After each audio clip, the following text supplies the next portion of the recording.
हाथ जोड़ करके नमोकार मंत्र का मंगलाचरण करेंगे। नमो अरिहंताणं नमो श्री सिद्धाणं नमो अयरियाणं नमो अध्यायाणं नमो लोए सब साहुणं। ये थोड़ा दूर कर दो, बज रहा है ना वो।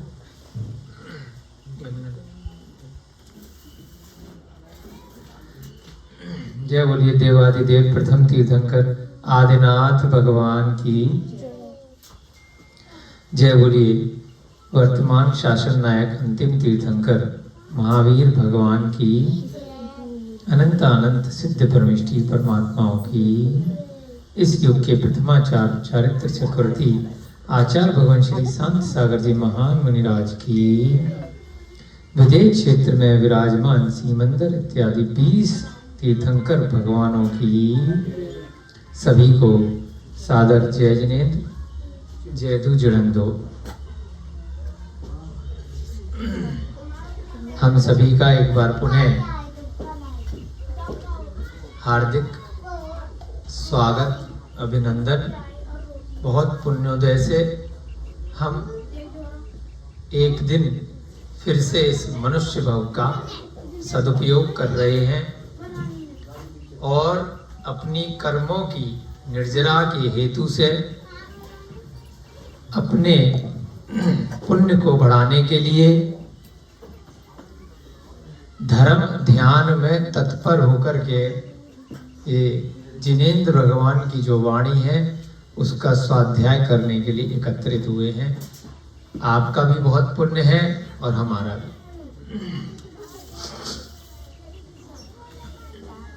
दो ही वस्तु होती है, एक पुण्य होता है और एक पाप होता है। या तो व्यक्ति पुण्य की क्रिया में लगता है या पाप में लगता है। दोनों में से एक न एक कार्य प्रति समय प्रत्येक जीव कर रहा होता है, जो भी संसारी अवस्था में है। तो हम लोग जितना अपना समय जिनेन्द्र भगवान द्वारा बताए गए वचनों वाले मार्ग पे लगाते हैं तो या तो पुण्य की क्रिया है या फिर कर्मों की निर्जरा हो रही है। स्वाध्याय चाहे सुना जाए या बोला जाए या स्वयं से पढ़ा जाए, मन में चिंतन किया जाए, तीनों अवस्था में ही धर्म ध्यान तो कराता ही है, साथ साथ कर्म की निर्जरा भी कराता है। जो भी पाप कर्म पिछले भव में वर्तमान की जो पहले समय निकल चुका है भूतकाल में, उसमें हमसे जाने अनजाने में हो गए हैं, वह कुछ न कुछ मल के रूप में हमारी आत्मा के साथ जुड़ गए हैं, गंदगी के रूप में। पहले भी कई बार ये चिंतन आया है, आप लोगों को भी बताया है, स्वयं के मन में भी हमारे आया है कि कोई गंदगी है वह जमा हो जाती है, वह धीरे धीरे जमते जमते बहुत पक्की हो जाती है। अभी ताजा ताजा कोई गंदगी लगी है तो फूंक भी मारोगे, धूल भी उड़ाओगे, हवा भी चलेगी तो झड़ जाएगी, लेकिन जब वो जम जाती है, ठोस हो जाती है, तो उसको छुड़ाने के लिए फिर थोड़ी मेहनत करनी पड़ती है, रगड़ना पड़ता है, तब जाकर के छूटती है, जम जाती है गंदगी, है ना। जैसे कहीं दीवार पर या फर्श पर या कहीं पर भी कालिक पोत दी गई और वो जम गई बुरी तरह, तो फिर सर्फ भी लगाना पड़ेगा, रगड़ना भी पड़ेगा ब्रश से, थोड़ा कांटेदार वाले ब्रश भी लेने पड़ेंगे, लोहे का ब्रश लेना पड़ेगा, फिर जोर जोर से रगड़ना पड़ेगा, तब जाकर के वह साफ होगी।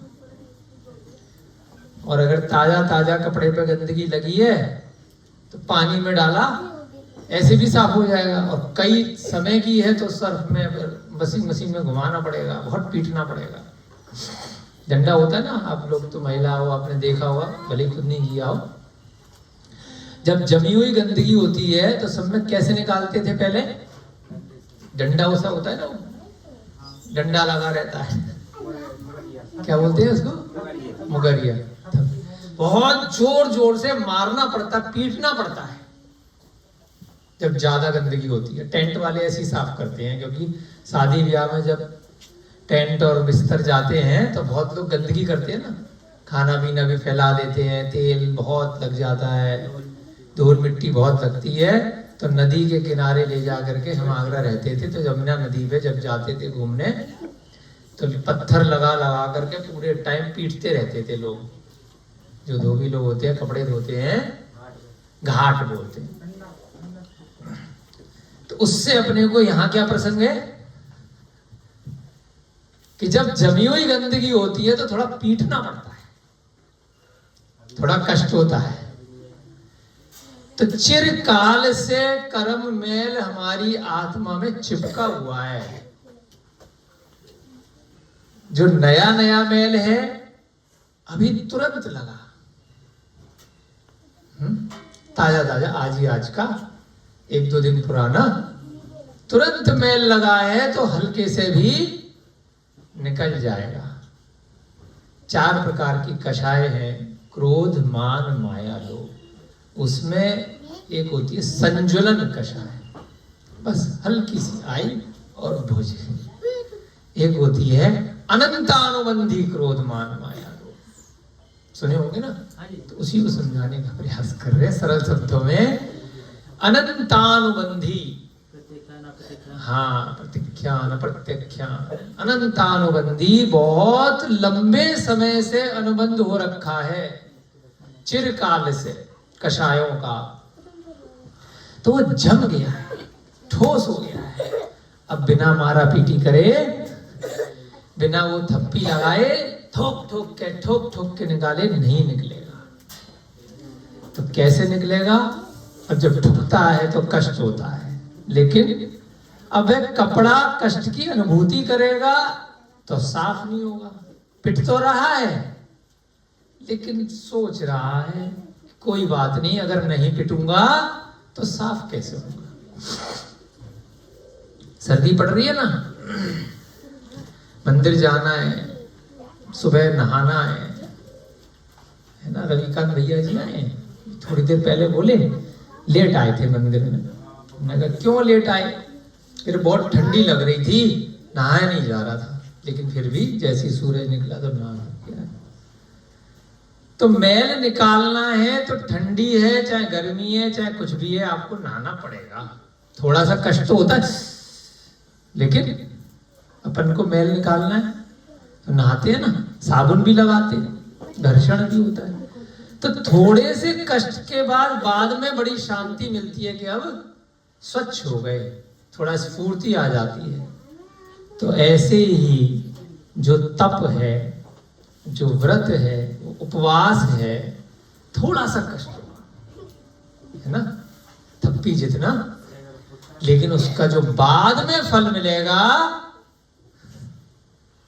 वो बहुत सुखद अनुभूति देता है। क्योंकि जब व्रत, तप, उपवास सम्यक दर्शन के साथ किए जाते हैं तो चिरकाल की लगी हुई जो ठोस गंदगी है वह निकल जाती है। वह थप्पी का काम कर रहे हैं, वह साबुन का काम कर रहे हैं, वह ब्रश का काम कर रहे हैं। जो जमा हुआ मैल है इस आत्मा के ऊपर, जो आसानी से नहीं निकल रहा था, वो जमा हुआ मैल, पुराना मैल उससे निकलेगा। और बाकी का जो ताजा ताजा मैल लगाया है, अभी ही लगा है, वो कैसे निकलेगा?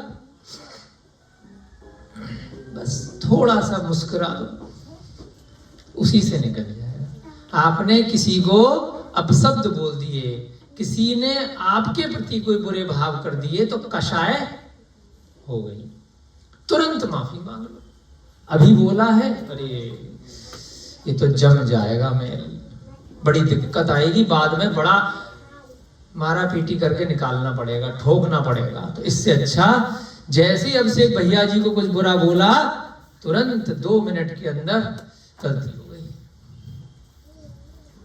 तुरंत चढ़ जाएगा। बहुत सरल शब्दों में बता रहे हैं आपको, शास्त्र का गहन विषय।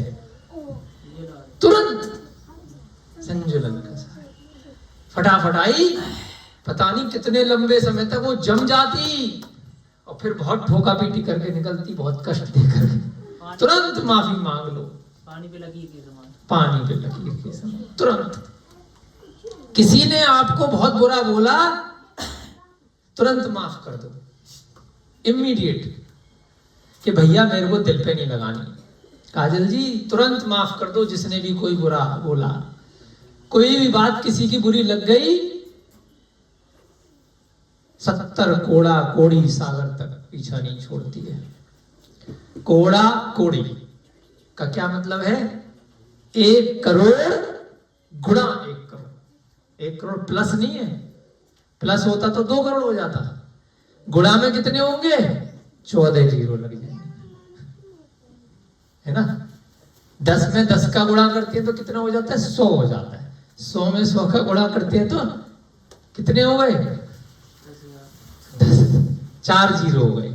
तो ऐसे ही 1 करोड़ में 1 करोड़ का गुणा करेंगे और फिर 70 का गुणा करेंगे और फिर सागर। वर्ष नहीं है, कितने हैं संकल्प बाबू? 70 कोड़ा कोड़ी सागर। एक सागर कितने वर्ष का होता है? काउंट नहीं कर सकते, अंदाजे से ले सकते हैं कि 100 योजन लंबा गड्ढा, 100 योजन चौड़ा गड्ढा, 100 योजन गहरा गड्ढा, ठसाठस भर दिया, है ना। और 1 योजन में जब आचार्यों ने गणना करी तो 6400 किलोमीटर लगभग आते हैं। पूरा भारत देश डबल नाप लोगे, इतना बड़ा 1 योजन, इसका 100 योजन, है ना।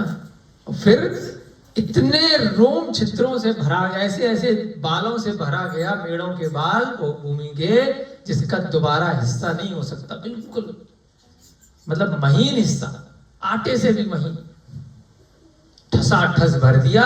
और 1 आटे का दाना मान लो आप 1 वर्ष में निकाला, तब जाकर के जब वह गड्ढा खाली होगा तब आएगी संख्या, है उद्धार फल।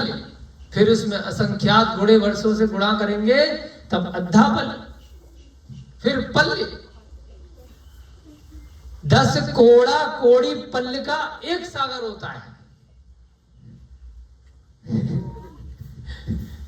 तब जाकर के 1 सागर पहुंचेगा। तो इतने लंबे समय तक, और फिर 70 कोड़ा कोड़ी सागर तक वह कर्म बध जाता है, मोहनीय कर्म, राग द्वेष के परिणाम से। तो जो गंदगी है जो हमारी आत्मा से लगी हुई है, अगर 1 दिन पुराना कुछ खाना आपके पेट में कब्ज कर रहा है, परेशानी कर रहा है, तो थोड़े से निकल जाएगा। एक टाइम का भी आपने थोड़ा सा गैप कर दिया खाने में, ज्यादा भरा नहीं, थोड़ा रसीली कोई चीजें ले ली, हींग वींग खा ली, है ना, रोहितास जी का काढ़ा पी लिया, त्रिफला का चूरन खा लिया, हरण आंवला बहेड़ा, है ना, नारियल पानी पी लिया, कोई भी ऐसी लिक्विड चीजें ले ली जो आपकी पाचन शक्ति को ठीक कर देगी, तो 1-2 दिन पुराना कचरा तो त्रिफला से निकल जाएगा। लेकिन 6 महीने पुराना जो आंतों में जम गया है, सालों पुराना जो बिल्कुल आपकी धमनियों में, आपकी नसों में जम गया है, जो हार्ट की ब्लॉकेज तक कर रहा है। अभी भैया जी के जीजा जी को बैठे ना भाई साहब, 4 दिन पहले 40 वर्ष की उम्र में हार्ट अटैक, तुरंत लेकर के गए, लगा दिया स्टंट, लगा दिया 1-2 लाख रुपए का बिल। तो ये ब्लॉकेज क्या होती है? ग्रंथ की भाषा से समझने का प्रयास करो। कोई चीज जम गई है, कोई नाला है, कोई नाली है, कोई नली है, जो हमारी नसें हैं वो क्या है, पतली पतली नालियां हैं जिनमें ब्लड का प्रवाह होता है। अब ब्लड की जगह वो गंदगी जम गई है, तो जब वो जम गई तो ब्लड निकलेगा नहीं। नाले में पॉलिथीन जम गई तो पानी निकलेगा नहीं। कचरा जम गया तो पानी कहाँ फैलेगा। कल सुबह भैया जी कह रहे थे सड़क पे जब बाइक चला रहे थे, ये नाला सा बना हुआ सड़क पे, क्योंकि नाली ब्लॉक है, कचरा जमा हुआ है, तो पानी बाहर से निकलेगा, यहां वहां जाएगा तो और नुकसान करेगा, सड़क को बेकार करेगा। तो ऐसे ही जो ब्लड हृदय तक जाना था वो वहां तक न जाकर के, क्योंकि नाली बंद हो गई, उसको क्या बोला, ब्लॉकेज हो गई, ब्लॉक हो गई। तो वह पुद्गल जो खाने पीने की चीजें हमने उल्टी सीधी खाई, मैदा खाया हमने, यूरिया की चीजें खाई, प्लास्टिक का कचरा महीन महीन खाने के माध्यम से अंदर ले गए। हर चीज प्लास्टिक में खा रहे ना, थर्मोकोल में, प्लास्टिक में, तो महीन कण उसके भोजन में चले गए, मलमूत्र के बाहर नहीं निकले उसके रास्ते से, तो कहां जम गए, आपकी धमनियों में, आपकी नलियों में, नसों में जम गए। तो जिस हृदय से वह पंप करके सब जगह वह खून जा रहा था, अब वो रुक गया। जब रुक गया तो हार्ट की ब्लॉकेज हो गई, ब्लॉकेज हो गई तो हार्ट अटैक पड़ गया। तो निकालने का तरीका बहुत आसान है, उस ब्लॉकेज को खोल दो। बाईपास सर्जरी वाले क्या करते हैं, उस नाली को नहीं खोलते, स्टंट डाल करके बाहर से दूसरी नाली बना देते हैं कि यहां से घुमा करके ऐसे ले जाएंगे, पैसा मिलेगा बढ़िया। उसको साफ करेंगे तो टाइम लगेगा।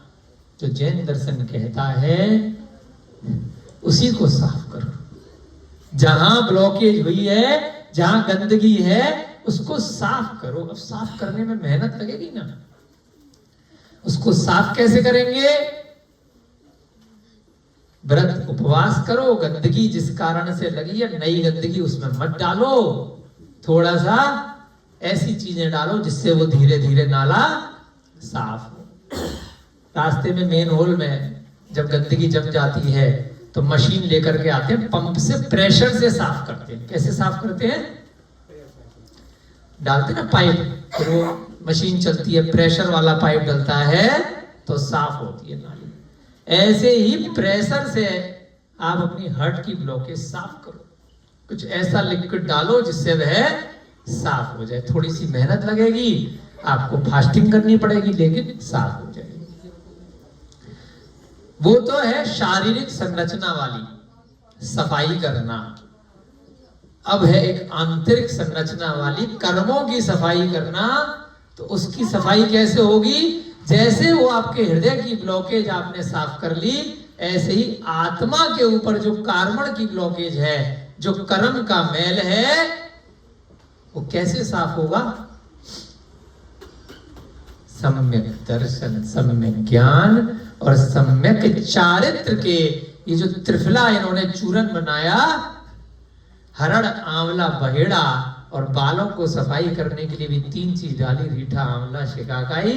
ऐसे ही यहां पर ये 3 त्रय है, सम्यक दर्शन, सम्यक, सब जगह 3 होता है, सम्यक ज्ञान और सम्यक चारित्र। इन तीनों का जब चूरन बना लिया तब वह हमारे रोहिता जी की अनीमा वाला काम कर गया। जो जमी हुई 6 महीने की 1 साल की गंदगी है, उसके लिए पहले खूब दबा के पानी पीना पड़ेगा, और उसके बाद है ना, कौन सा वो तेल लगाते हो, अरंडी का तेल, ऐसे अरंडी के कैस्टर ऑयल के साथ में अनीमा लोगे तो जमी हुई आंतों की गंदगी भी, बरसों पुरानी भी निकल जाएगी, और जो राहत मिलेगी, जो गंदगी निकलने के बाद पेट हल्का होगा, जो शांति मिलेगी, वो शांति पहले बहुत वर्षों में नहीं मिली होगी। आज बहुत अच्छा लग रहा है, इतना हल्का लग रहा है कि हवा में उड़ रहा है शरीर। तो ऐसे ही जब कर्मों का मैल जो जमा हुआ था वह निकलता है, तो आत्मा को इतनी राहत मिलती है कि बस मैं हवा में उड़ रहा हूं। इतनी शांति मिलती है कि बस अब उड़ रहा हूं। सर्दियों में आप लोगों को खांसी जुकाम होगा, भैया जी को खांसी आई तो हमें याद आया, तो कहां पर बलगम जमता है? जो कफ होता है छाती में जम जाता है, कितना भारी लगता है। और जब वह भारीपन हल्का होता है तो कितनी शांति मिलती है। जब जुकाम ठीक हो जाती है, जब सारा कफ निकल जाता है गले में से या छाती में से, शांति मिलती है ना, हल्कापन लगता है। ऐसा ही हल्कापन उसके आप कई हजार गुना ज्यादा, कई गुणा, कई करोड़ गुना ज्यादा अनुमान लगा लो। जब आत्मा से कर्म निकलते हैं तब शांति महसूस होती है। जब सारे कर्म निकल जाते हैं, सारे माने आठों कर्म, जिस क्षण आठों कर्म निकल जाते हैं तब वह आत्मा इतनी हल्की हो जाती है, इतनी हल्की हो जाती है कि एक समय में, यानी कि एक सेकंड के भी असंख्यात भाग में 7 राजू ऊपर उछलती। कितने ऊपर? 7 राजू। राजू की संख्या योजन से भी बहुत बड़ी होती है। यह 3 लोक ऊपर से लेके नीचे तक 14 राजू का है। हम आधे हिस्से में बैठे हुए हैं। हमारे नीचे 7 राजू हैं और ऊपर 7 राजू हैं। प्राकृत में रज्जू भी बोलते हैं इसको। एक सेकंड के असंख्यात में भाग में इतनी हल्की हो जाती है वो आत्मा कि सीधे सिद्ध शिला पर जाकर के विराजमान हो जाती है। यहां से 7 राजू ऊपर। और जब मैल बहुत ज्यादा हो जाता है, जब मैल उस आत्मा पे बहुत ज्यादा हो जाता है, उन कषायों के कारण से, उस क्रोध मान माया लोभ के, राग द्वेष के कारण से, तो सीधे वह आत्मा एक झटके में 7 राजू नीचे पहुंच जाती है। संकल्प बाबू, 7 राजू नीचे भी जा सकती है झटके में, बाहर से, कर्मों के बाहर से।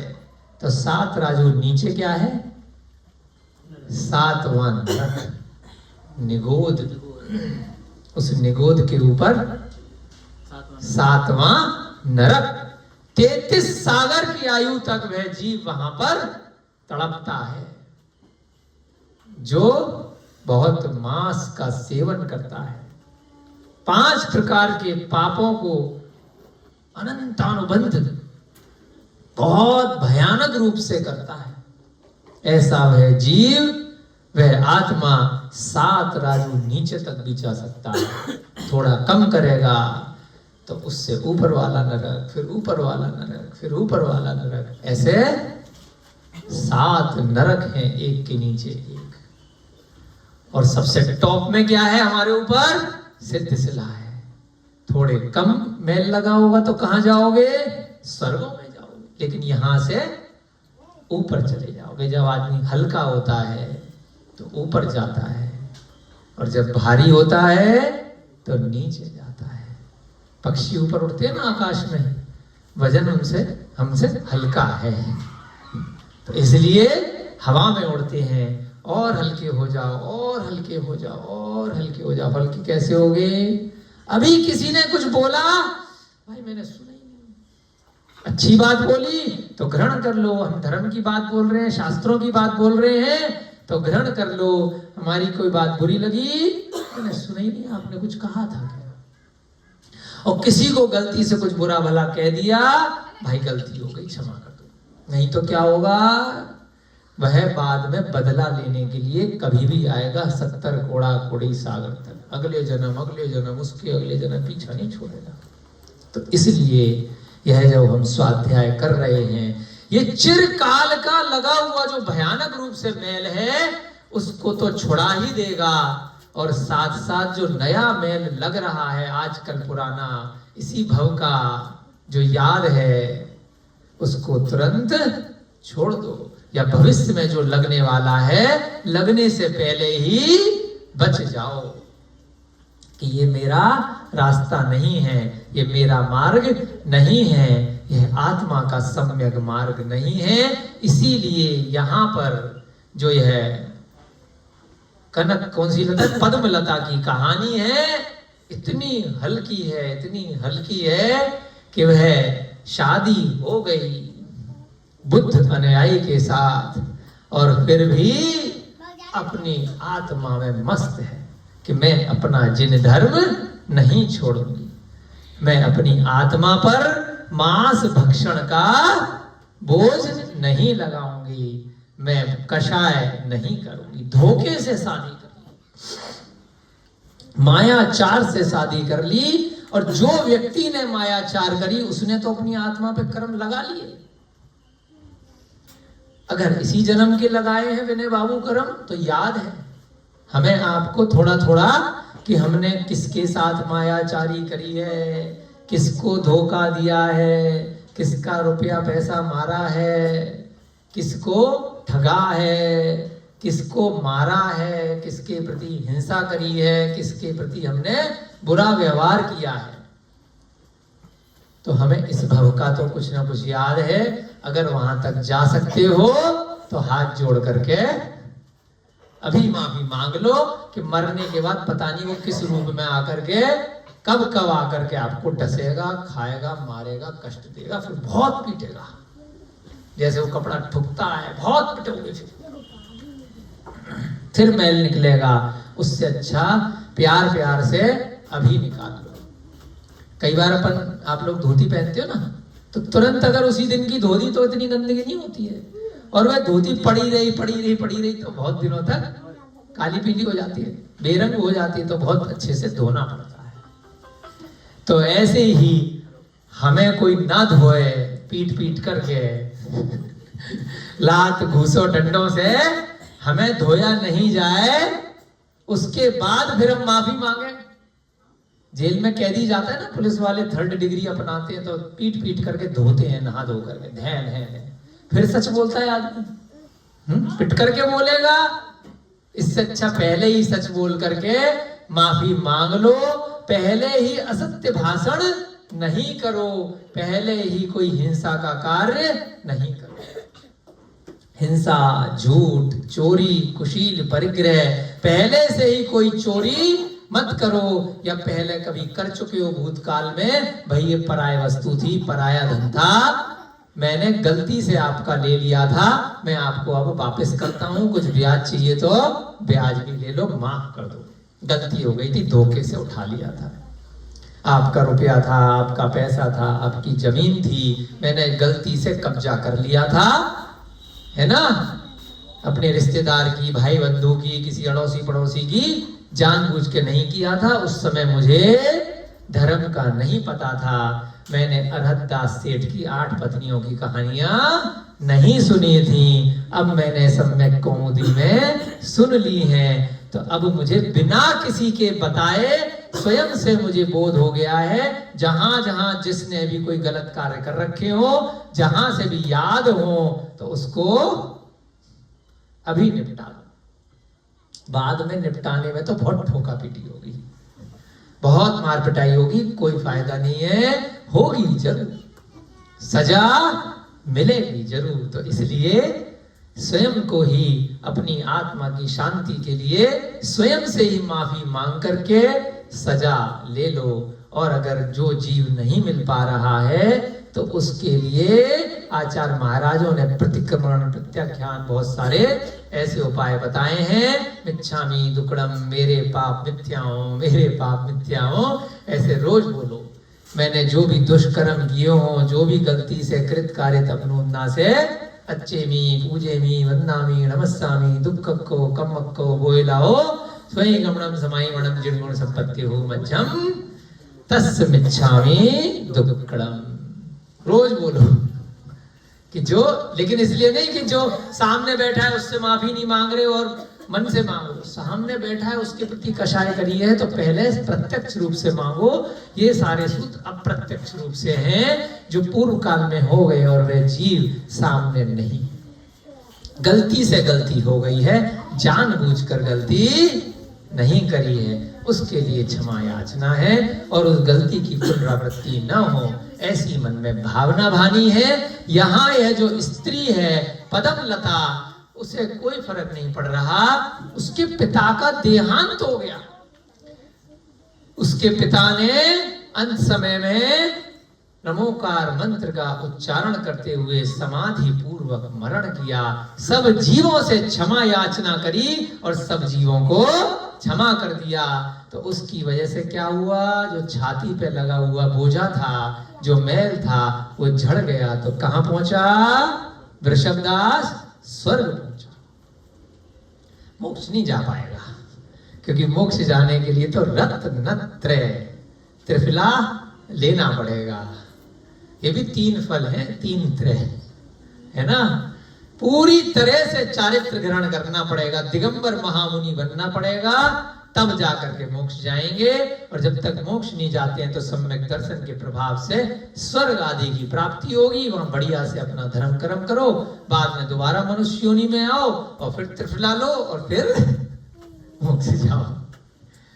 तो इसलिए यहां पर इस कथा में क्या हुआ कि एक दिन उसके यहां पर क्या हुआ, जो पुत्री रह रही है वृषभदास की, जिसको ठग करके बाप बेटों ने शादी कर ली है और अपने पुराने धर्म में स्थिर होने के लिए उसको फोर्स कर रहे हैं कि तू भी इस धर्म को अपना ले बेटी, लेकिन वह नहीं अपनाती है। पदम संघ जो बुद्ध धर्म का गुरु उसके घर आया है, वह भी अपनी हार मान करके चला जाता है कि ये टस से मस होने वाली नहीं है। एक समय पाकर बुद्धदास ने कहा, बुद्धदास कौन था? पिता उस लड़के का, जिससे उस लड़की की शादी हो गई थी। लड़की पहले शादी से पहले जैन थी, परंतु धोखे से किसी ने जैन बन के मायाचारी करी और विवाह कर लिया। बुद्धदास ने कहा, हे वधू, मेरे गुरु ने तुम्हारे पिता का जन्म कहा है। अपन भी गए थे ना अभी ऐसे शंकर जी के साथ, तो ऐसी अभी परसों गए महाराज जी के पास। कौन था साथ में? विजय। हमने पूछा सत्सागर महाराज जी से, महाराज जी हम पूर्व जन्म में कौन थे बताओ? महाराज जी बोले तुम मेरे संग में थे, आ जाओ दोबारा से। ठीक है ना। तो कई बार अपने को अवधि ज्ञान देखो नहीं है, अंदाजा लगा लो कि अगर जैन कुल में हो तो कहीं ना कहीं अच्छी योनि में रहे होगे, अगर त्रियंच गति में होगे तो अवश्य ही कोई सम्यक दर्शन के साथ में समाधि मरण किसी ने करवा दिया होगा, नमोकार मंत्र सुना दिया होगा। तो उसके प्रभाव से यहाँ मनुष्य गति में आ गए। और अगर पिछले भव में मनुष्य गति में रहे होंगे तो अल्प परिग्रह किया होगा, ज्यादा परिग्रह नहीं रखा होगा, ममता बहुत ज्यादा नहीं होगी, मोह नहीं होगा, तो दोबारा से मनुष्य गति में आ गए। देव गति में भी रहे होंगे तो भी आने की संभावना है, क्योंकि पंचम काल में अपना भी कल्याण कर सकते हो और औरों का भी कर सकते हो। मोक्ष तो नहीं जा सकते लेकिन आगे बढ़ सकते हैं। तो कहीं से भी आए होंगे, जहां से भी आए होंगे, अब आ गए हैं, आगे का देखो, पीछे का तो अगर कर्म झड़ गए तो अपने आप से अवधि ज्ञान हो गया तो ठीक है, नहीं भी हुआ तो कोई बात नहीं। अवधि ज्ञान में पिछला अगला भाव पता चल जाता है। जाति स्मरण में कोई ऐसी घटना हो जाती है, कोई ऐसा निमित्त बन जाता है कि उसे देख करके एकदम से अकस्मात याद आ जाता है कि मैं इस स्थान पर पहले कभी आया हूं, अरे ये तो मेरे माता पिता थे, ये तो ये था, ये तो स्थान वो है, यहाँ पे मैंने ये किया था। तो वो कहलाता है जाति स्मरण, पूर्व जन्म का थोड़ा बहुत बोध हो जाना, ज्ञान हो जाना। तो यहां पर बुद्धदास उस लड़की को बोलता है, हे वधू, हे मेरी बहू, मेरा जो गुरु है ना उसको बहुत ज्ञान है, उसने तुम्हारे पिता जो अभी अभी देहांत हुए हैं उनका जन्म बताया है। उन्होंने कहा है कि वृषभदास मरकर वन के मध्य हरिण हुआ है। हरिण माने हिरण, मृग। तुम्हारे पिता क्योंकि जैन धर्म का पालन करते थे, ज्यादा मांस वास खाते नहीं थे, शराब भी नहीं पीते थे, मधु भी नहीं खाते थे, बहुत धार्मिक थे, अहिंसावादी थे। देखो क्या मिला उनको, कुछ भी नहीं मिला, हिरण बन गए जंगल में जाकर के। किसने बताई? मेरे गुरु को बहुत ज्ञान है, उनने बताई। अच्छा जी। यह वचन सुनकर मोहन में बहुत भारी क्रोध आया। किसके? पद्मश्री के बेटी के, बहू के। जैसे संकल्प बाबू को अचानक से आ जाता है ना, एकदम से कैसे बोला तूने मेरे पिता के बारे में, तेरे ज्यादा अकल है। तो उसको, लड़की को मन में आया, लेकिन वही संजुलन कषाय आया, लेकिन अपने आत्मा में कर्मों को बांधना नहीं। कोई बात आया और माफ कर दिया, तेरा काम है बोलना, तूने बोला, कोई बात नहीं। मन में बहुत भारी क्रोध आया। पद्मश्री ने फिर थोड़ा सा मुस्कुराया और अब लोहे को लोहा काटता है ना, तो इसलिए मेरे पिता के बारे में अच्छा नहीं बोला है, क्योंकि मुझे जानकारी है कि उन्होंने व्रत ले रखे थे और अंत समय में संलेखना भी धारण करी है, चारों प्रकार के आहार जल का भी त्याग किया है, नमोकार मंत्र का उच्चारण करते हुए मरे हैं। तो मेरा सम्यक दर्शन तो पक्का है, वो त्रियंच गति में नहीं जा सकते, असंभव है। इतना पक्का विश्वास था उसको पद्मश्री। उनने मायापूर्ण वचन से कहा, क्योंकि ये भी माया से झूठ बोल रहा है। क्यों झूठ बोल रहा है ससुर? कि भाई देख, जैन धर्म के प्रभाव से त्रियंच गति में चले गए तो हमारी बात सुनेगी तो स्वर्ग जाएगी, मोक्ष जाएगी। तो जब वो मायापुर बोल रहा था, वो लोहे की तरह बोल रहा था, तो हमने भी लोहे का इस्तेमाल किया। उन्होंने क्या कहा स्त्री ने कि यदि आपके गुरु ऐसे ज्ञाता हैं तो मैं अवश्य ही बौद्ध व्रत ग्रहण कर लेती हूँ।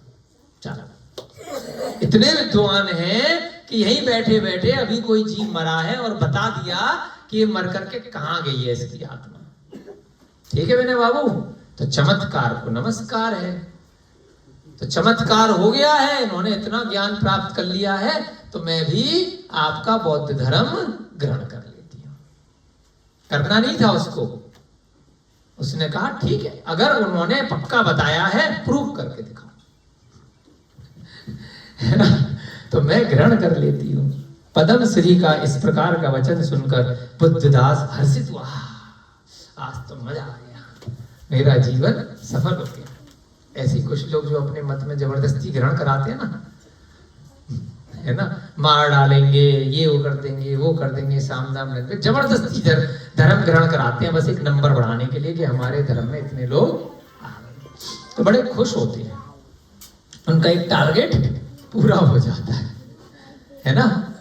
तो ऐसे ही बुद्धदास बहुत हर्षित हुआ और बोला, हे वधू, प्रातः काल पहले हमारे गुरुओं के लिए भोजन दो, उसके पश्चात बौद्ध धर्म ग्रहण कर लेना। एक फॉर्मेलिटी करवाएंगे, औपचारिकता, पूजा पाठ हवन करवाएंगे, पहले सबके लिए भोजन बनाना, हम अपने गुरुओं को बुलाएंगे, फिर वो तुम्हें संस्कार देंगे और तुम बुद्ध बन जाओ। उन्होंने कहा ठीक है। पद्मश्री ने बुद्धदास की बात को स्वीकार कर लिया। दूसरे दिन उसने बौद्ध साधुओं को भोजन के लिए निमंत्रण दिया। जैसे अपने यहाँ होता है, कैसे देते हैं अपने यहाँ निमंत्रण? चौका लगा के बाहर खड़े होते हैं, निमंत्रण नहीं दिया जाता। पहले से महाराज जी निकलेंगे, जहां उनकी योग्य विधि मिलेगी, जहां नवदा भक्ति दिखेगी, है ना, और जिस जीव का पुण्य का कर्म का उदय होगा उसको आहार दान का सौभाग्य मिल जाएगा। नहीं तो महाराज जी अगले घर में जाएंगे। और जिसने भी चौका लगाया है, भले महाराज जी का आहार हुआ चाहे नहीं हुआ, उसकी भावना के कारण से उसको आहार दान का पुण्य तो मिल जाएगा। अगर उसने अच्छे से प्रासुक द्रव्य इकट्ठा करके कृतकार्यता अनुमोदना से चौका लगाया है, शुद्ध भोजन तैयार किया है, अपने लिए तैयार किया है, और उसमें से साधु को कुछ आहार देने के लिए द्वार प्रक्षेपण की क्रिया करी है, द्वार के बाहर आकर के प्रतीक्षा करी है। साधु आ गए तो उनको आहार करा दिया, नहीं आए तो कोई बात नहीं, चंदन बाला ने भी लगाया था, वहां भी आश्चर्य हुए थे, नहीं हुए थे, बेड़ियां खुल गई थी। तो ऐसे ही यहाँ पर बुद्ध धर्म के जो उसके साधु थे, उनके लिए इनविटेशन भेजा, निमंत्रण दिया, आइए भोजन कीजिए। सभी साधु हर्षित होकर के आ गए। तदनंतर उन सब साधुओं को अपने घर के भीतर बड़े आदर से आसन पर बिठाया और सबकी पूजा करी। आइए आइए, जो भी बुद्ध धर्म के हिसाब से उनकी पूजा थी उसको किया गया। इधर घर के बाहर रखे हुए उन साधुओं के बाएं पैर का एक एक जूता उसने चेटी के द्वारा गुप्त रूप से उठवा लिया। किसने? उस लड़की ने। साधु लोग बुद्ध धर्म में जूते चप्पल पहनते हैं, अपने यहाँ जैन वाले तो निर्गुण मुनि होते हैं, कपड़े ही नहीं पहनते, तो जूते क्या पहनेंगे, चप्पल क्या पहनेंगे।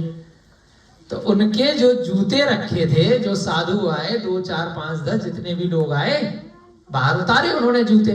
उस लड़की ने क्या किया, मैंसी जी करके देखना कभी ऐसा हो तो, है ना, एक एक जूता उठवा लिया, क्योंकि परीक्षा करनी। अब देखते बड़ी मनोरंजन कथा है, देखते कहां जाती है। और उन जूतों के सूक्ष्म टुकड़े करा दिए। एक एक उठाया, दूसरा नहीं उठाया, ठीक है। जूता चोरी कराया लेकिन एक एक करा। शादी पे भी करते हैं ना, दोनों करती हैं शायद, है। हमारे तो हो ही नहीं पाए, तो पहनते ही, बड़ी दिक्कत आ गई थी हमारे यहाँ। जूता चोरी नहीं पाए, बड़े परेशान थे सारे। क्या भी बात नहीं। उसके उसने क्या किया, छोटे छोटे टुकड़े कराए, ठीक है, सूक्ष्म टुकड़े, और उनका शाक बना दिया। शाक बोलते हैं सब्जी को, साग सब्जी बोलते हैं ना शंकर बाबू, है ना। बड़े खतरनाक होते हैं कुक लोग, बड़े डर के रहना पड़ता है। सब्जी बना दी जूतों की। गजब कहानी है। तथा हींग आधी से भगा कर, हींग डाल दी, मसाले डाल दिए, धनिया पत्ती डाल दी, टमाटर वमाटर डाल दिए, बढ़िया से, है ना, मिक्स कर दिया, और भोजन के मध्य में रखकर सब साधुओं को उनका भोजन करा दिया। आप लोग खाते ना, पनीर खाया, उसमें कोई स्वाद तो होता नहीं, बहुत सारी ऐसी चीजें खाई। और बहुत लोग जो नॉनवेज खाते हैं, सड़ा गला ही तो होता है, हड्डियां हैं, मांस है, गंदगी है। जो मांस खाता है उसको जूते के स्वाद का भी नहीं पता, जूता खा गया। क्योंकि मांस भी तो ऐसे ही होता है, गंदगी, कूड़ा कचरा, बहुत। अरे बड़ा टेस्टी है वो। टेस्टी मालूम क्या है? मसाले, हींग, जीरा, इलायची, दालचीनी, कड़ी पत्ता, तेजपात का पत्ता, है ना, जो उसमें और मसाले डाले हैं ना, उनका स्वाद है। जो तेल है, जो छौंका लगाया है, उस मांस को तो कोई खा ही नहीं सकता, मनुष्य पर्याय है।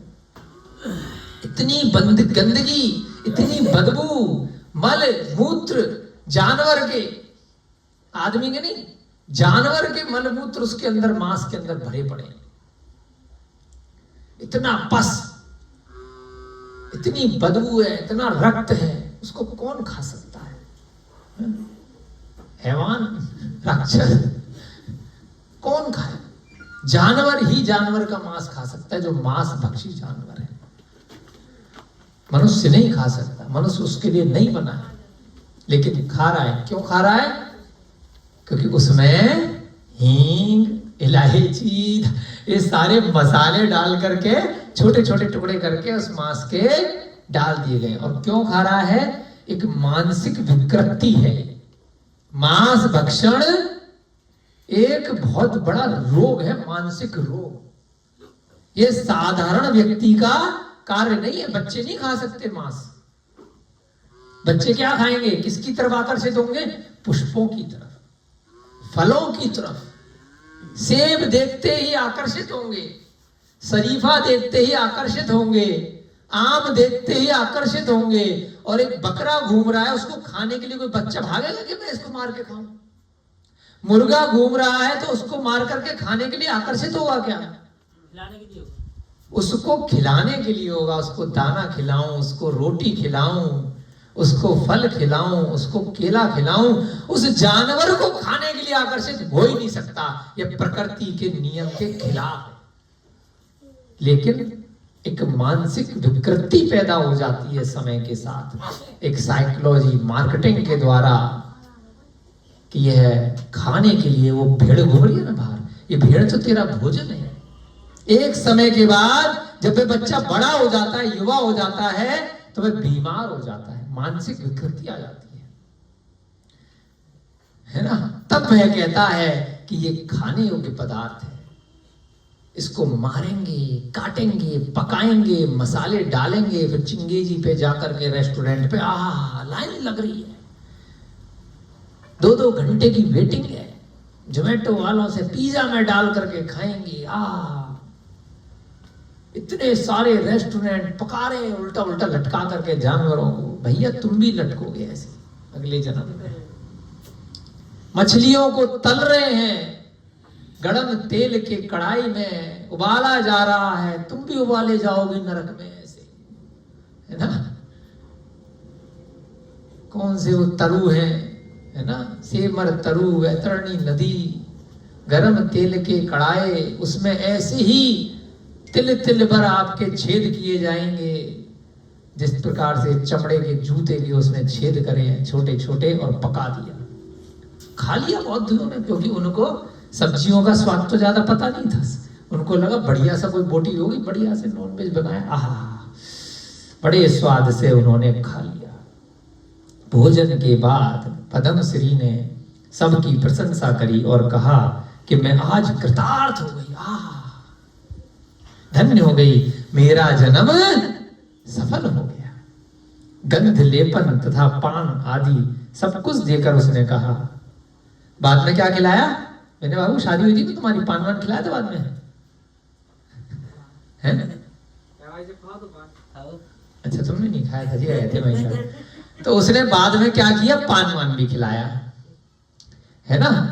पान खिलाया खाना पचाने के लिए, थोड़ा सा उसमें इलायची सौंफ वौंफ मिला करके बढ़िया से, और कहा कि मैं प्रातःकाल बौद्ध धर्म ग्रहण करूंगी। आज का तो दिन निकल गया भोजन में बढ़िया से, अब कल हम आपका बौद्ध धर्म ग्रहण करेंगे।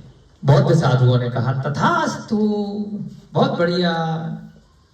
उन सभी गुरुओं ने अब जब जाने लगे, तब अपना, अब जब गेट पे आए, बाएं पैर का जूता नहीं देखा कि जूता लाया, एक एक लंगड़ी टांग खेल के जाएंगे, ये क्या करें, या तो दूसरा भी छोड़ जाए या एक टांग से जाए। सब जगह देखने पर भी जब उन्हें उनके जूते नहीं मिले, तब उन्होंने सेवकों से पूछा, चेले चपाटों से, भाई जूता देखा क्या? सेवकों ने भी कहा, हम लोग शपथ पूर्वक कहते हैं हमने आपके जूतों को नहीं देखा, हम नहीं जानते कौन ले गया, बंदर आया होगा ले गया होगा। हमारे आगरा में ऐसे करते थे, बंदर चप्पल जूते ले जाते थे, फिर छत पे जा करके फिर रोटी खिलाते थे, तब छोड़ते थे, और अगर देर कर दी रोटी ले जाने में तो चप्पल जूतों को दांतों से काट देते थे। तो फटाफट जाना पड़ता था, फल लेकर के, केला लेकर के, रोटी लेकर के। यहाँ पर भी होंगे ऐसे, है ना। तो इसलिए सेवकों ने कह दिया, भैया हम नहीं जानते जूते कौन ले गया। इससे कोलाहल हो गया और बुद्धदास आदि सब लोग आ गए। गुरुओं के जूते चोरी हो गए तो बुद्धदास भी आ गया, सारी पब्लिक आ गई, भाई ये तो गलत बात है, जूते चोरी हो गए, वो भी एक एक। उस कोलाहल को सुनकर पद्म श्री भी आ गई।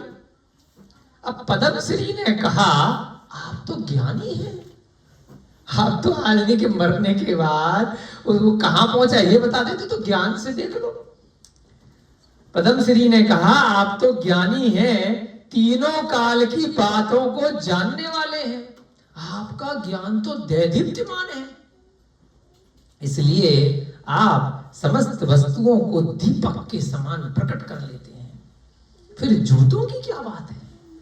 आपके ज्ञान में तो मरने के बाद अभिषेक जी कहाँ गए हैं यही बता दिया, पिछले जन्म में कहां से आए हैं ये भी झलक रहा है, दीपक के समान झलक रहा है। तो सम्यक बाबू फिर ये नहीं बता सकते कि जूते कहां गए? ये तो अभी की बात है, 10 मिनट पहले की, आधे घंटे। इतने ज्ञानी हो, बात तो लॉजिक है ना। अब तो सब चक्कर खा रहे। अतः अपने ज्ञान से देख लीजिए जूते कहां हैं। इनको क्यों परेशान कर रहे हो, पब्लिक को क्यों इकट्ठा कर रहे हो, पुलिस क्यों बुला रहे हो? इतनी सारी भीड़ पकड़ रहे हो, कैमरे में चेक कराओ, ये चेक कराओ, वो चेक कराओ, ज्ञान से देख लो। साधुओं ने कहा ऐसा कोई ज्ञान नहीं है हमारे पास कि जूते कहाँ हैं, हम तो आत्मा को तो देख लेते, जूते को नहीं देख पाते। उन्होंने कहा भाई सब ठीक है।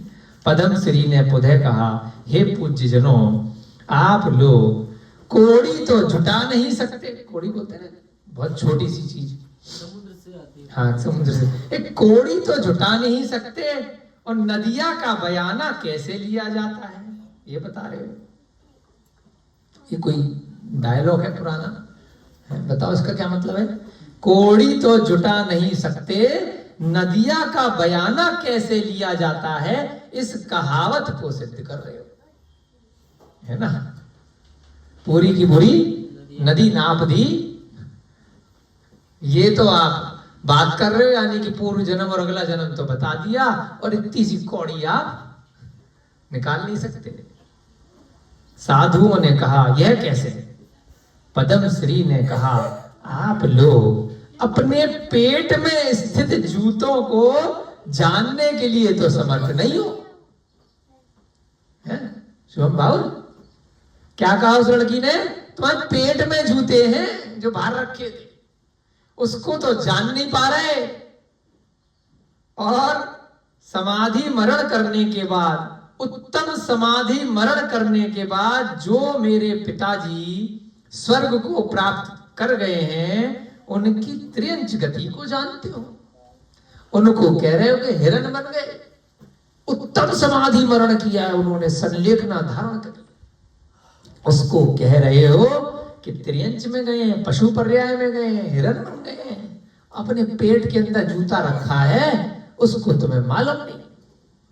पद्म श्री के व्यंग्यपूर्ण वचन को सुनकर उन्हें लगा मजाक कर रही है, छिड़ रही है।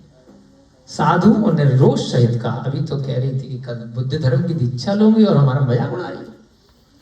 रोष गुस्से में आके कहा कि ए बकने वाली, बहुत बक रही है, बोलते ना ज्यादा बड़बड़ कर रही है। इस प्रकार का उद्दंडतापूर्ण वचन किस प्रमाण से कहती है? तेरे पास क्या सबूत है कि हमारे पेट में जूता है? उद्दंड है, ज्यादा उद्दंड हो रही है, तेरा दंड करेंगे। पद्म श्री ने कहा, अपनी बुद्धि से कह रही हूं, दंडता नहीं है गुरु जी, परंतु आप लोग तो उत्तम साधु हो, अतः आपको क्रोध करना उचित नहीं है। वह बता रही है कि साधु होकर के क्रोध कर रहे हो, गलत बात है। मैंने भले ही उद्दंडता करी, मैंने भले ही कोई छेड़खानी आपको कर दी, कुछ छेड़ दिया, कुछ व्यंग कर दिया, तो मैं तो बालक हूं, बालिका हूं, बच्ची हूं। आप लोग तो साधु हो, आप क्रोध क्यों कर रहे हो इतनी सी बात पे? छोड़ो ना। क्योंकि क्रोध के कारण मनुष्य तप से भ्रष्ट हो जाता है और उसकी सुगति का नाश हो जाता है। वह साधु को समझा रही, अरे बाबा जी क्रोध करोगे तो बुद्धि का नाश हो जाएगा, आप मत करो, ये तो जनता करेगी क्रोध। आप तो साधु हो, जो साधे सो साधु। साधु को तो ये बिल्कुल भी नहीं शोभा देता है, सुगति का नाश हो जाता है। जैसा कि कहा है, क्रोध दूसरों को संताप करने वाला है। आप मुझ पर क्रोध करोगे तो मुझे भी दुख होगा, संताप होगा। क्रोध सबको उद्वेग करने वाला है, वह जलेगा, परेशान होगा, उसकी आत्मा कलुषित होगी, है ना। कहते हैं ना कि चेता दिया इसने मेरे को, इसने मुझे उकसाया है, उद्वेग किया है ना।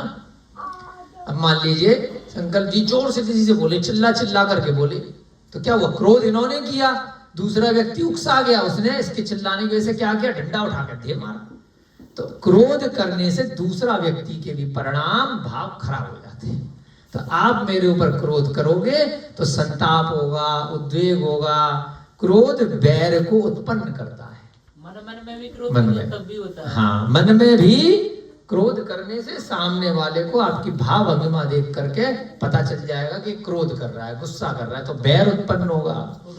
क्रोध सुगति को नष्ट करने वाला, अच्छी गति आपकी भी नष्ट हो जाएगी और हमने भी अगर क्रोध कर दिया तो दोनों की नष्ट हो जाएगी। बौद्ध साधुओं ने कहा, अरे पापिन दुरात्मना, जूते क्या हम लोगों के पेट में? अभी पूरी बात तो नहीं पता है, क्या बोला है? अपने पेट में रखे हुए जूते को नहीं पहचान लो, ये थोड़ी बताया कि मैंने सब्जी बना के खिलाई है। बढ़िया से मिर्च मसाले डाल करके हांडिया में पकाइए, है ना।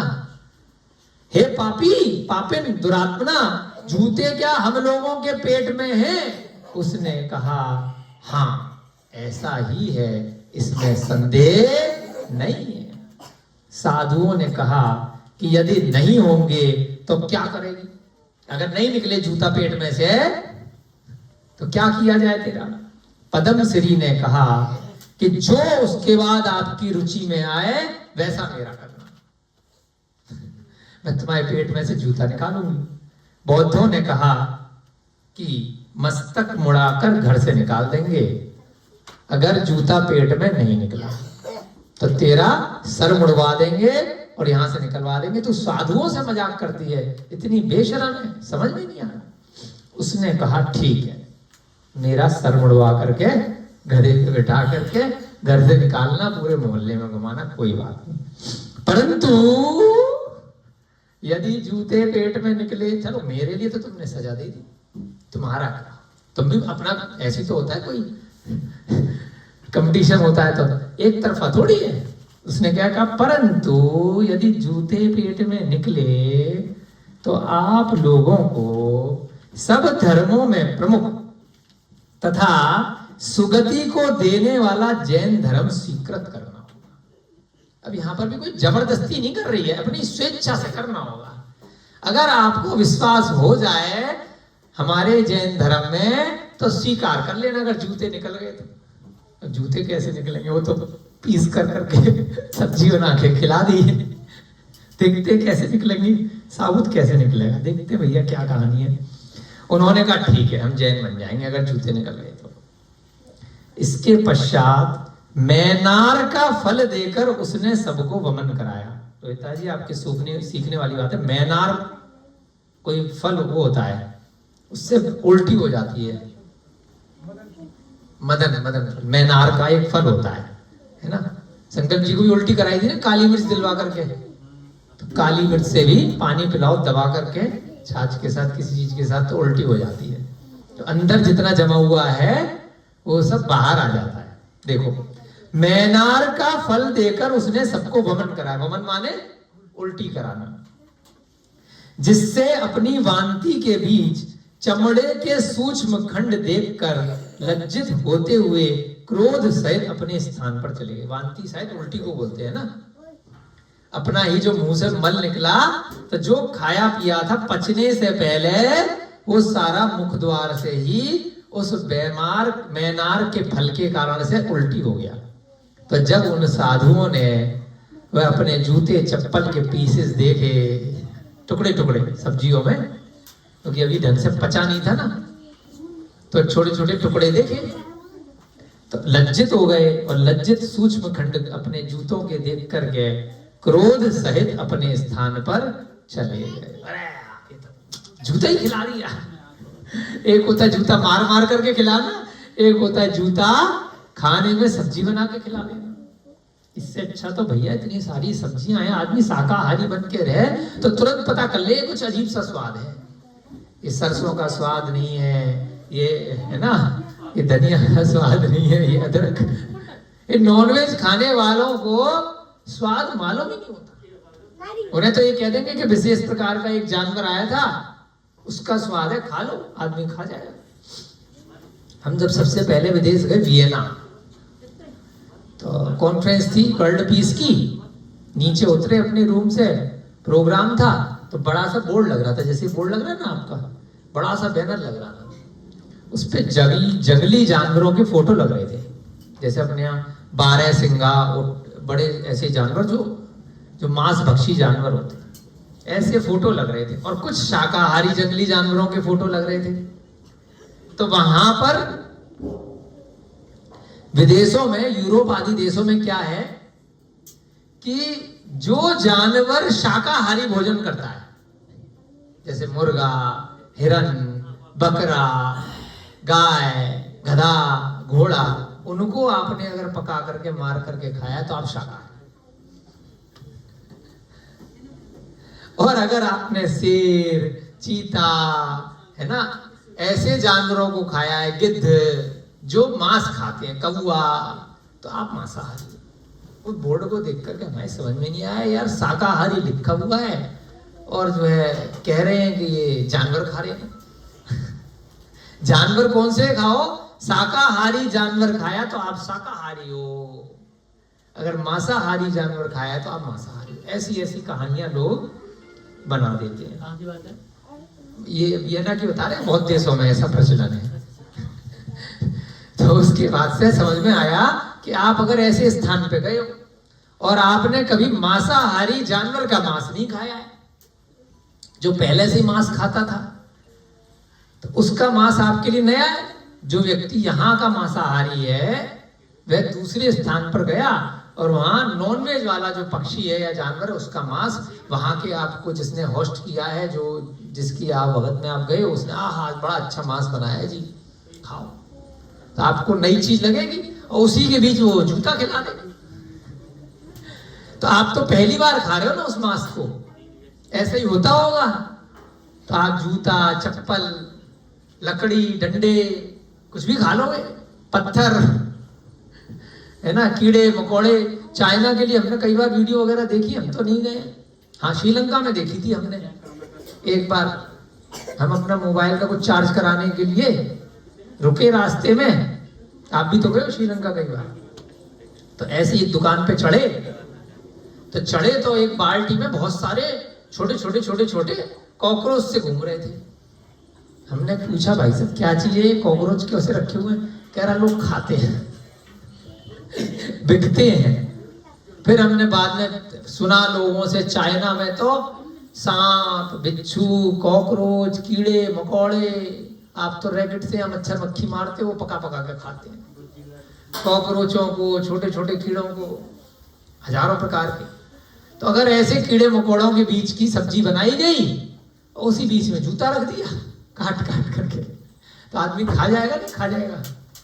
तो ऐसे ही इन बौद्ध भिक्षुओं का विचारों का हुआ, उनने वो जूते खा लिए, लेकिन बाद में उन जूतों के टुकड़े पहचान लिए और लज्जा होकर के वहां से निकल लिए पतली गली। तदनंतर उन बौद्ध गुरुओं ने अपने समुदाय को इकट्ठा कर तथा बुद्धदास को बुलाकर कहा, गुस्से में तो थे है ना, क्या कहा, सारी भीड़ इकट्ठी करी, बुद्धदास को ही बुलाया कि हे पापी, तेरे वजह से, तेरे बुलाने की वजह से, तेरे उपदेश से हम लोगों ने भोजन का निमंत्रण माना।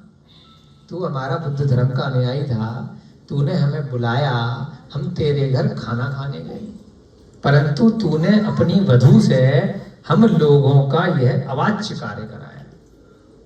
जो वाच्य माने जो कहा नहीं जा सकता, तूने जानबूझ करके अपनी बहू के माध्यम से ये कांड कराया।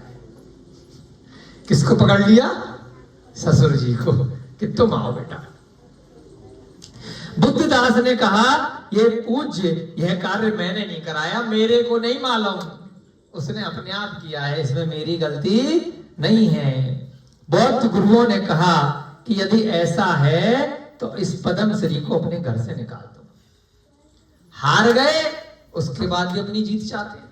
हारने के बाद क्या शर्त थी कि तुम जैन धर्म स्वीकार करोगे। वो हार जाती तो सिर मुड़वा करके वो घूमती, लेकिन अब क्या किया, तू ससुर है, अब तू अपनी बहू को घर से निकाल, बहुत कुछ दंड है। बौद्ध गुरुओं ने कहा कि अगर ऐसा नहीं है कि अगर तूने नहीं जानबूझ के कराया तो उसको निकाल अपने घर से, अन्यथा तुम्हारे सब कुटुंब का नाश हो जाएगा, पूरा परिवार खत्म हो जाएगा। देख लो, तुम हमें मानते हो ना।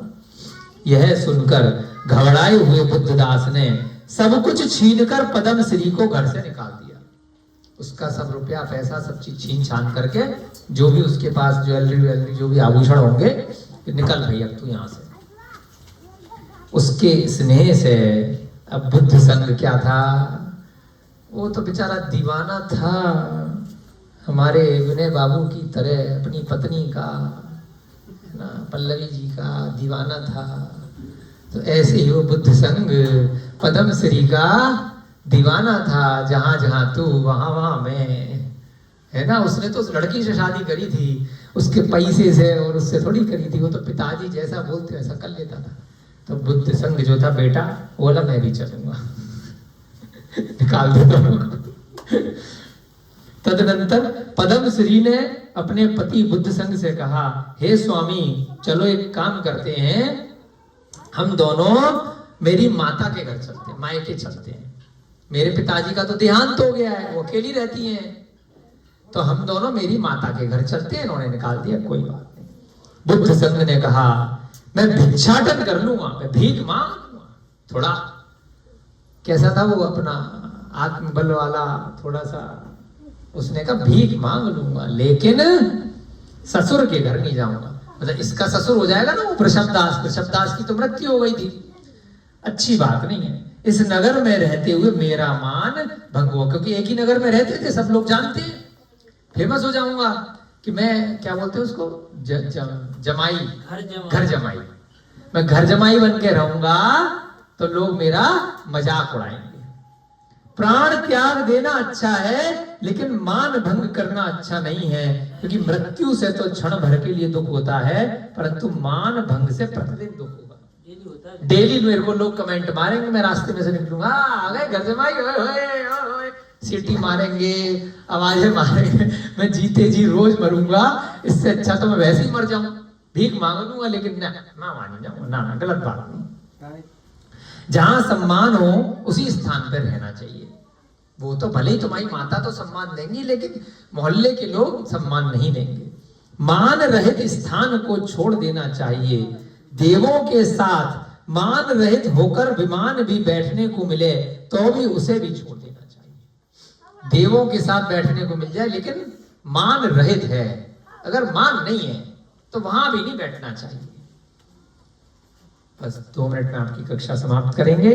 बंधुओं के बीच धनहीन जीवन व्यतीत करना सत्पुरुषों के लिए अच्छा नहीं लगता। अपने बंधु हैं, भाई बहुत पैसे वाला है, कजिन बहुत पैसे वाला है, चाचा मामा बड़े पैसे वाले हैं, लेकिन आपके पास पैसा कम है, तो क्या बड़ी इंसल्ट फील होती है, ऑटोमेटिक। और अगर सारे ही गरीब हैं तो कोई दिक्कत नहीं है, सब एक जैसे। एक घर में अमीर आ गया, एक से ज्यादा रुपया पैसा कमा लिया तो पूरे दिन टेंशन रहेगी। बंधुओं के बीच धनहीन है। पहले ऐसा था कि लोग बाप पैसे होते थे, लेकिन वो बांट लेते थे, दिखावा नहीं करते थे, मतलब फील नहीं होने देते, फील नहीं होते थे। अब मेरी बड़ी गाड़ी आ गई, देख तेरे पास नहीं है, अब जानबूझ के दिखाते हैं। हाँ, चाचा मामा ताऊ जो साथ में अगल बगल मकान लेकर के रह रहे हैं, तो उन दूसरों के बच्चों को दिक्कत आ जाएगी। बाकियों से आपको दिक्कत नहीं आएगी। किससे दिक्कत आएगी?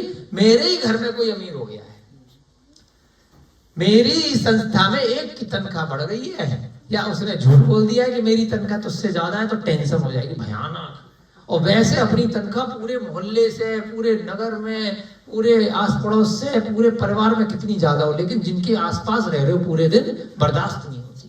जो जानने वाले होते हैं तो उन्हीं से, जानने वालों से कि उसकी कैसे बढ़ेगी। अपना सुख से आदमी सुखी नहीं है, दूसरों के सुख से दुखी है ना। तो यहाँ पर भी आया, बंधुओं के बीच धनहीन होकर जीवन व्यतीत करना सत्पुरुषों के लिए अच्छा नहीं लगता, क्योंकि मेरे पास तो पैसा होगा नहीं, मैं सासू माँ के पैसे पे रहूंगा, तो इसलिए मैं वहां नहीं रह पाऊंगा। जो वन व्याघ्र और गजेंद्रों से भरा हुआ है, जिसमें वृक्ष ही घर है। व्याघ्र माने ये जो शेर चीते जो होते हैं, और गजेंद्र माने हाथी। जिस जंगल में ये जंगली जानवर हैं और वृक्ष ही वृक्ष हैं, ऐसे घर हैं, पत्र तथा फल आदि का भोजन है। पत्ते खा लूंगा, फल खा लूंगा, आंवला है, सेब है, जंगलों में जैसे जैसे जो फल मिलेंगे, है ना, बढ़िया या घटिया, कोई भी फल खा लूंगा, पत्ते खा लूंगा, लेकिन घास फूस की सैया पे सो लूंगा। महाराणा प्रताप का उदाहरण। वृक्षों के जीर्ण शीर्ण वक्कल ही वस्त्र होते हैं, ऐसा वन अच्छा है। मैं जंगल में रह लूंगा, लेकिन बंधुओं के बीच धनहीन जीवन बिताना अच्छा नहीं है। मैं अपने बहुत सारे पैसे वाले जो राजमहल में तेरे सेठ जी रहते हैं मायके में, उनके बीच गरीब बन के नहीं रह पाऊंगा, कि मैं कुछ कमाई धंधा नहीं कर रहा, मैं जंगल में रह लूंगा, तेरा जीवन यापन, तू मेरे साथ चल, तेरे को निकाला है, मैं तेरे साथ जा रहा हूं, कुछ भी कर। बहुत फिल्मों में भी दिखाते हैं ना, पत्थर तोड़ेगा फिर धीरे धीरे करके बड़ा आदमी बन जाएगा। उत्तम मनुष्य वे हैं जो अपने गुणों से प्रसिद्ध होते हैं, मध्यम वे हैं जो पिता के गुणों से प्रसिद्धि पाते हैं, अधम वे हैं जो मामा के गुणों से प्रख्यात होते हैं, और अधमाधम वे हैं जो ससुर के गुणों से प्रसिद्ध होते हैं। 4 कैटेगरी बता दी। उत्तम अपनी वजह से प्रसिद्ध हुआ, अपने धर्म से, अपनी आय से, अपने कर्म से, अपने गुणों से। तो कौन है विजय बाबू?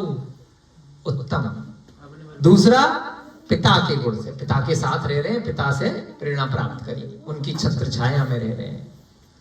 अधम, अधम माने जो मामा के गुणों से, अपने पिता का भी कोई गुण नहीं है, खुद का भी अपना भी कोई गुण नहीं है, हर जगह अपने मामा का नाम ले, अरे मेरे मामा प्रधानमंत्री, अरे मेरे मामा मंत्री, अरे मेरे मामा यहाँ के अधिकारी, अरे मेरे मामा यहाँ के कमिश्नर। उसको ना कोई बस नसीब से। मतलब जो घर में नहीं है तो मामा फेमस हो गए, तो उनके गुणों से फेमस हो रहे हैं। और अधमाधम, अधम के लिए अधम, जो ससुर के गुणों से प्रसिद्ध हो रहे हैं। मेरा ससुर ये, मेरा ससुर वो, मेरी सास ये, तो भाई तेरे खानदान में कोई नहीं है अपने, तो अधमाधम। तो इस प्रकार से उस पद्मश्री का हस्बैंड और पद्मश्री वहां से निकल पड़ते हैं। ये डिसाइड होता है कि चलो मायके नहीं जा रही, अब देखते हैं वो कहाँ जाती है।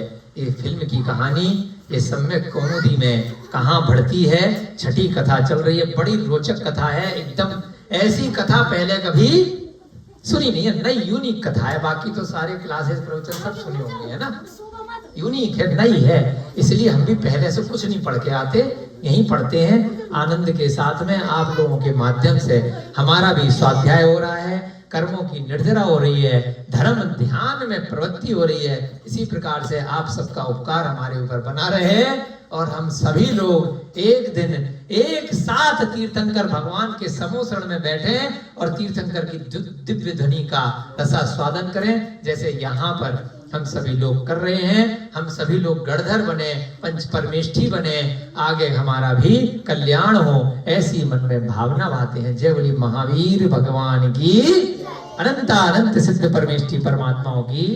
सभी को जय जिनेन्द्र जय दो जड़ंतो।